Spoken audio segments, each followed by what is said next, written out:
Hello guys, हामी चाहिँ आज चाहिँ म्यागजिनतिर जाँदैछौँ होइन। हाम्रो रसियाको म्यागजिन कस्तो हुन्छ भनेर चाहिँ अहिले चाहिँ अलि हिउँ पनि छैन, जस बाटोसाटो नि राम्रो भएको छ। अहिले चाहिँ त्यस हरियाली छ जताततै।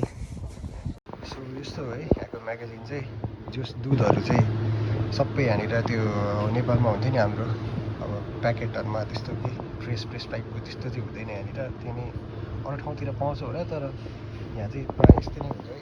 दुधहरू चाहिँ रेडिमेड टाइपको बोइलहरू भएरै त्यो हाम्रो पस्चराइज के हुन्छ नि त्यस्तै होला, अब त्यस्तो मलाको भन्ने भयो। अनि यहाँनिर केफिर भन्ने हुन्छ कि, केफिर भने चाहिँ यहाँको दही हो क्या। प्रायः मासुहरू चाहिँ सबै यस्तो डिप फ्रिजमै हुन्छ है, सब काटेर। यो चाहिँ जिब्रो हो यहाँको, जिब्रो चाहिँ त्यस्तो छ। बिफको जिब्रो हो यो चाहिँ, गाईको जिब्रो हो। यस्तो हेर्दाखेरि चाहिँ छुट्टै हुन्छ।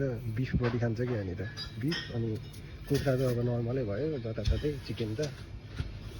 अनि चक्लेट चाहियो भने चाहिँ पसलमा जानु पर्दैन कि, यहाँनिर कुन चक्लेट चाहियो ठ्याक्कै यहाँनिर एउटा चक्लेट यस्तो ट्याक्कै कतिवटा चाहियो त्यति लिने, जोकेर हुन्छ कि यहाँनिर चाहिँ।